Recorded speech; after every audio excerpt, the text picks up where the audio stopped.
I've been using this Wheeler set for the last 10 years. I bought it for 20 bucks. It's done me pretty well. It's good for gunsmithing. You do get a variety of flatheads. The problem is there'd be times where the flatheads I got, the screw head, when I get the bit, one would be too small, one would be too big, and if there was one with the right thickness, it might be too wide.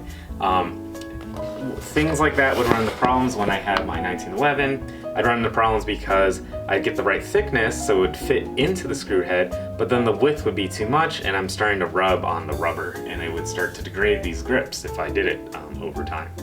So I've been taking apart this 1911 a lot, and this set just kind of got on my nerves. I wouldn't have the right bit. Now, you could modify the bit. You can make a dedicated bit for just this grip, like these 1911 screws, and you could just file one of them. But I opted to just get a nicer bit set. I typically, work on firearms all the time. I have old firearms. I've invested a lot of money into them. It's time, I think, to just invest a little bit of money to be able to take care of the firearm. Now, when you don't use the right bit set, right, or the right bit on the screw head, you can start to damage your screws. For a lot of these collectible firearms, if you start stripping them, you need to repair them or you need to replace them. They might not be easy to replace or they might be expensive to replace. So it's nice just to take care of your screws in the first place. And another thing for these older firearms, this is not an old firearm, but for older firearms, when you first get it, you're gonna wanna take it apart. You're gonna make sure that you're preserving things. If there's any active corrosion, you wanna stop that. And on those older firearms, a lot of times those screws don't come out easily. They're a bit stubborn. And when you have a stubborn screw, you wanna make sure that you have the best engagement in the screw head with your bit as possible, right? If you don't, you're gonna, just because they torqued it on with like a reasonable torque, when it's corroded on there, it's gonna take a lot of torque to come off and you can actually damage your screw head. So it's nice to have the right bit for the right job.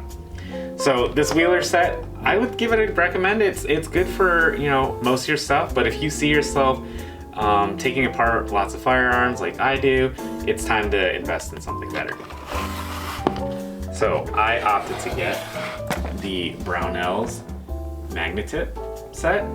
I'll put the part number for it. I got one with the LEO handle. I went with the LEO handle. One, it's shorter. It seems a bit more ergonomic for me. I have small to medium hands. And two is actually in stock, right? The other one wasn't in stock. So then I'm definitely gonna go for the one that is in stock.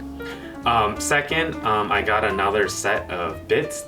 I got the expansion set with all the flat bits. I'll put the part number in the corner over here. And that just gives me more flat heads with different thicknesses, different widths, things like that. And I'm really liking this set. So for example, let's show you that 1911 again. Okay, here's a 1911. I already know which bit it is because I've been using it a lot. This one is the 270-5, so these are all labeled. And if you see, I put it in there, it's the right width, it's the right thickness, and if I just leave it there, it stays in the gun. So that's how, there's a little play, but not much. So there's lots of engagement there, right? And I'm not gonna worry about damaging my head when I'm using this screw. So if you are taking apart guns all the time, you got older guns, newer guns, they don't have that many screws. Some of them have just lots of punches and pins and things like that. Not punches, just pins. You use a punch to get the pin out. But yeah, there's less screws involved on a lot of these newer firearms. But if you have older firearms, more collectible firearms, used firearms, you're gonna want to invest in a set like this. Now this set is not cheap. I think I paid about $100 for the base and the extra expansion set. But this is kind of like a buy once, cry once sort of thing. You're not gonna have to buy this again. I used this Wheeler set for 10 years and I'm thinking that I'll probably use this Brownells set basically until I die. Okay, so I appreciate you watching. If you have any questions about it, please let me know. I appreciate you watching. Thanks.